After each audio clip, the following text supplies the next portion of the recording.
गेले 4-8 दिवस परीक्षा आणि पेपर तपासणीमुळे जीव मेटाकुटीस आला होता.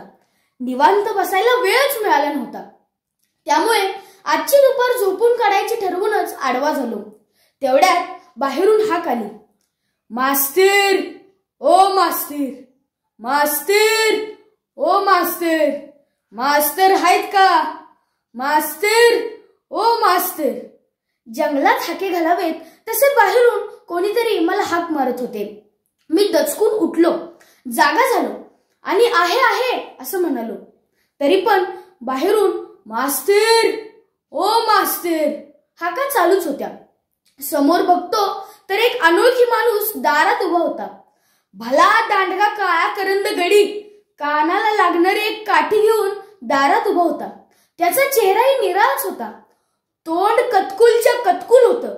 डोक्यावर एक पटका होता. असा हा उजळ काळ्या रंगाचा आणि आडमाप अंगाचा माणूस समोर बघून मी विचारले, कोणाकडे आलात आपण? तुम्हाकडे आलोय की. हेड मास्तर तुम्हीच नव्ह? कोण आपण? मी विचारले.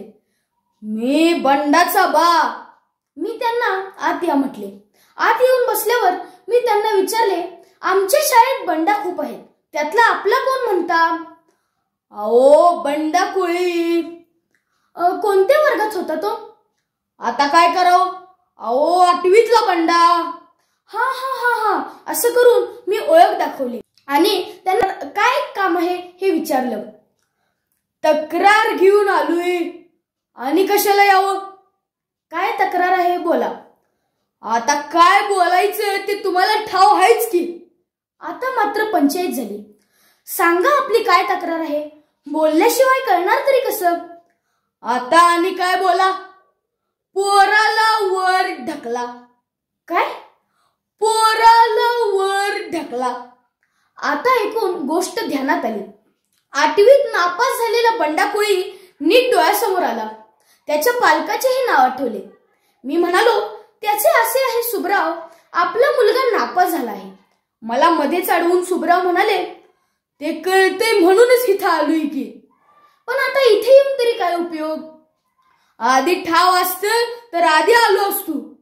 मला सांगा सुब्राव, एखादा विद्यार्थी जर नापास झाला तर त्याच्या पालकांनी शिक्षकांना भेटून तो पास करण्यात येतो का?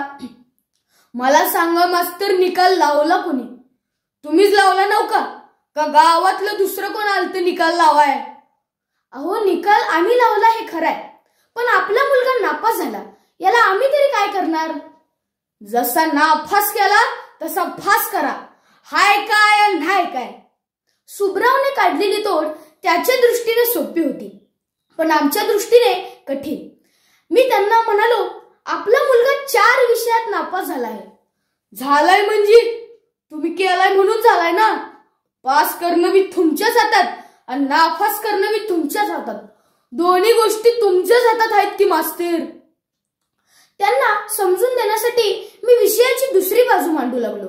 बंडाने वर्षभर अभ्यास केला नव्हता. संपूर्ण वर्षभर त्याने कोणते उद्योग केले, शाळेत त्याचं कितपत लक्ष होतं इत्यादी. हे ऐकून सुब्राव म्हणाला, मला एवढं कळते बघा, माझा बंडा नापास होणार नाही. आणि का व्हावा? गुदस्ता पोरग नापास झालं, मी आलू का? म्हणलं अभ्यास झेपला नसेल, झाला असेल नापास, पण ह्यान पावटी मी नापास.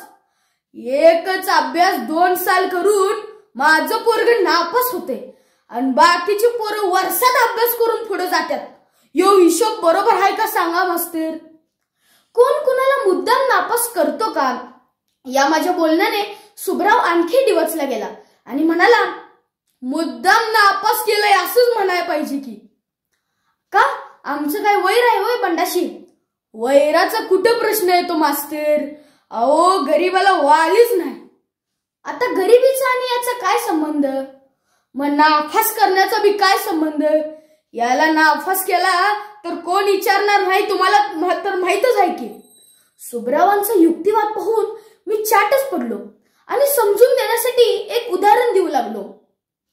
अण्णा खोत श्रीमंत आहे का? होय. मग त्याला काय धाड भरली? श्रीमंत आहे तर काय गरीब आहे होय? पहिलं उदाहरण फुकट गेल्यावर दुसरं उदाहरण देत मी म्हणालो, बाईशा चौगुले तर गरीब आहे का नाही? मग त्याचा मुलगा कसा पास झाला? बाईशा चौगुले गरीब आहे पण हिकमती आहे, कुठेतरी कळ दाबली असेल. तिसरं उदाहरण देत मी म्हणालो, अस्पृश्याचा ईश्वर कसा पास झाला? हिकमती करायला त्याला तर बा पण नाही.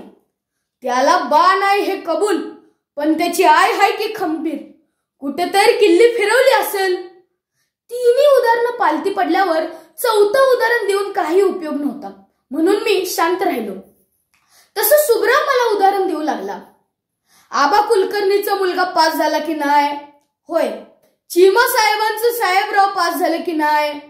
होय. ही सगळी श्रीमंताची पोरं म्हणून पास केली आणि आम्ही गरीब म्हणून आमचा पोरगा तेवढा नापास केला. होय, काय खऱ्याची दुनियाच राहिली नाही. आता मात्र मला राग येऊ लागला. रागारागात मी म्हणालो, अहो तुमचा मुलगा पास होण्याच्या लायकीचाच नाहीये. मग असा कोण आहे लायकीचा? त्याची आणि माझ्या बंडाची परीक्षा द्या पंचासमोर. अहो सुब्राव, परीक्षा घेऊनच नापास केलाय त्याला. तुम्हीच बघणार आणि तुम्हीच सांगणार आहे. सगळ्यांसमोर परीक्षा घ्या, मोठ ठाणाय सांगा, कुळो माराय सांगा. माझा बंडा जर कमी पडला तर पुण्यांदा तोंडातून चकार शब्द काढणार नाही. आता राग येण्याच्या ऐवजी मला हसू यायला लागलं होतं.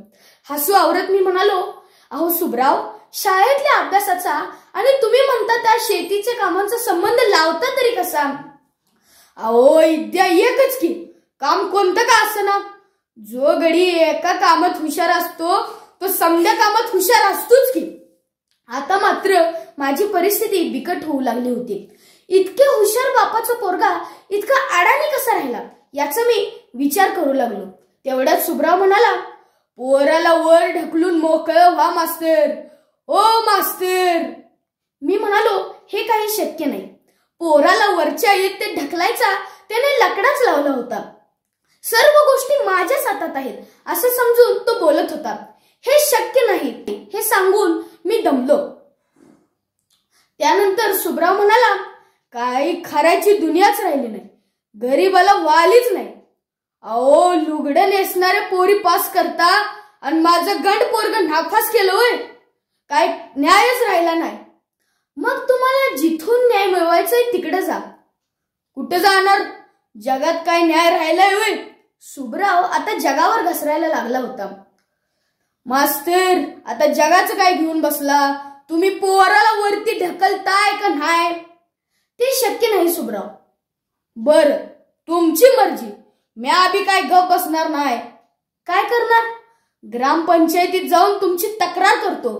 मी आधी काही कच्च्या गुरुचा चेला नाही. पंचांना पेपर वाचायला लावतो आणि मग कसं पोरग पास होत नाही ते बघतोच. पंचांमध्ये किती साक्षर आहेत हे आठवून मी हसू लागलो. जाता जाता सुब्राव म्हणाला, पंचांना पेपर वाचायला लावणार, शहानिशा केल्याशिवाय गप्प बसणार नाही. पेपर तपासणारे पंच हे चित्र आठवून मी हसू लागलो. तेवढ्यात पंचायतीचा एक माणूस आला आणि म्हणाला, मास्तर, सरपंचांनी विचारले, तुम्ही इकडे येताय का आम्ही तिकडे येऊ? धन्यवाद.